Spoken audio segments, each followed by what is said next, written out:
আসসালামু আলাইকুম। আজকে একটি মিনি বয়লার নিয়ে আসলাম। যে মিনি বয়লার মোটর প্রবলেম এবং পানি টানছে না। কি জন্য পানি টানছে না তা আমি দেখাবো। প্রথমে এখানে যে দুটি সুইচ আছে, এখানে দুটি সুইচ আছে। একটি সুইচ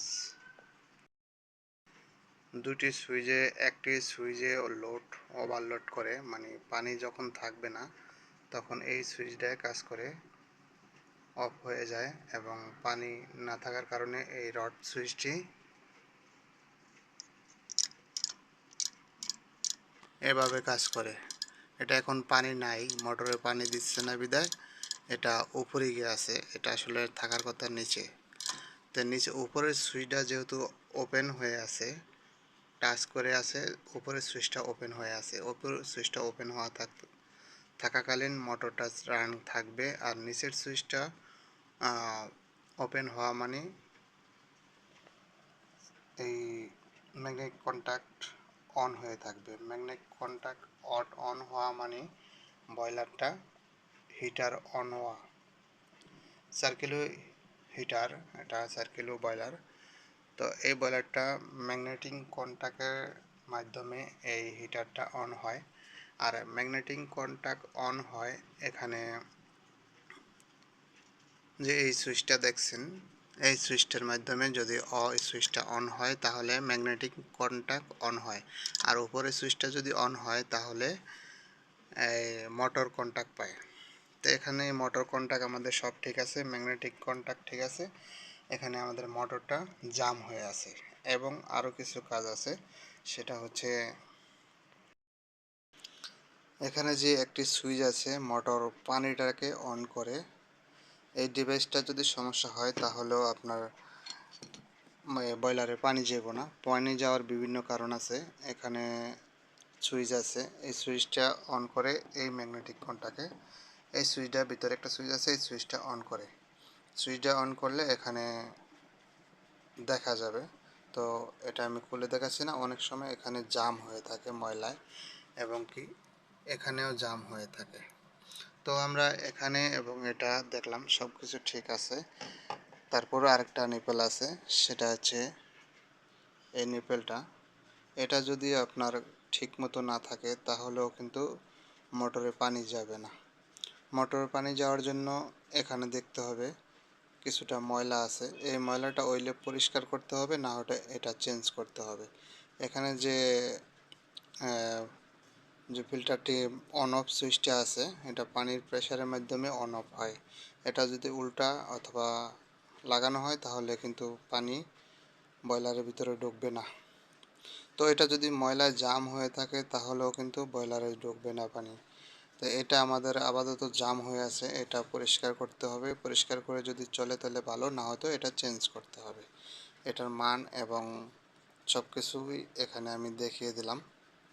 আপনারা চাইলে এটা ক্রয় করে এটা চেঞ্জ করে দেবেন যদি আপনাদের পানির সমস্যা হয়, মোটর চলে।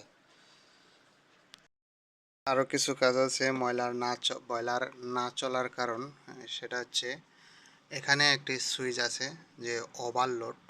যখনই আপনার বয়লারটা কতটুক পরিমাণে স্টিম কত কেজি অনুপাতে উঠবে, যেমন এখানে যে মিটার আছে এই মিটারটা শো করবে।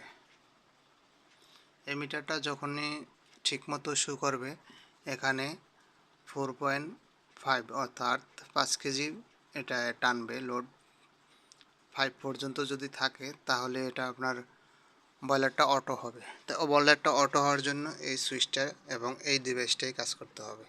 এই ডিভাইসটা যদি ঠিকমতো কাজ করে তাহলেই বয়লারটা ঠিকমতো অন হবে। এই ডিভাইসটা যদি ঠিকমতো কাজ না করে তাহলে বয়লারটা অটো হবে না, এবং প্রেশার যদি বেশি হয়ে যায় তাহলে বাস্ট হওয়ার চান্স আছে। তো এখানে যে কানেকশনগুলো দেখেছেন এই কানেকশনগুলো লুজ আছে। তো এই কানেকশনগুলো যদি আমি ঠিকঠাক মতো করে দিই তাহলে এই যে দেখেন একদম লুজ, একদম বুড়া মানুষের দাঁতের মতোই বলা চলে।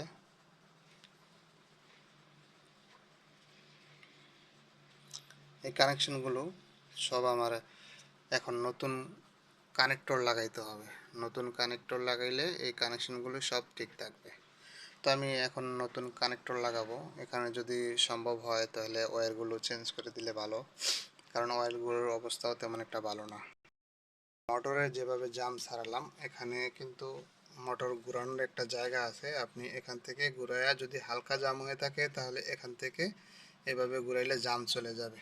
তারপরে যদি জাম না যায়, জোরে চেষ্টা করতে হবে। চেষ্টা করে না গেলে এখানে যে 3টা স্ক্রু আছে, এই 3টা স্ক্রু খুলে এটা খুললা এরপরে কিছু ময়লা থাকবে, ওই ময়লাটুক জংটুক ফালাই দিলে এটা ওকে, মোটরটা ফিরা রানিং হয়ে যাবে।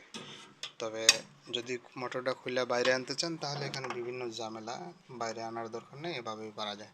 তো এখানে এই কানেকশনগুলো ঠিক রাখতে হবে যাতে পানি না পড়ে, এবং এটা দা আউটপুট লাইন, এবং আউটপুট লাইনটা চেক করতে হবে ময়লা আছে কিনা। যদি এরকম ময়লা থাকে তাহলে অবশ্যই পরিষ্কার করতে হবে। তো আজকে এ পর্যন্তই। যদি ভিডিওটি ভালো লাগে অবশ্যই শেয়ার করবেন এবং একটি লাইক দিবেন। চ্যানেলটি এরকম ধরনের ভিডিও পাওয়ার জন্য চ্যানেলটি অবশ্যই সাবস্ক্রাইব করবেন। ধন্যবাদ ভিডিওটি শেষ পর্যন্ত দেখার জন্য।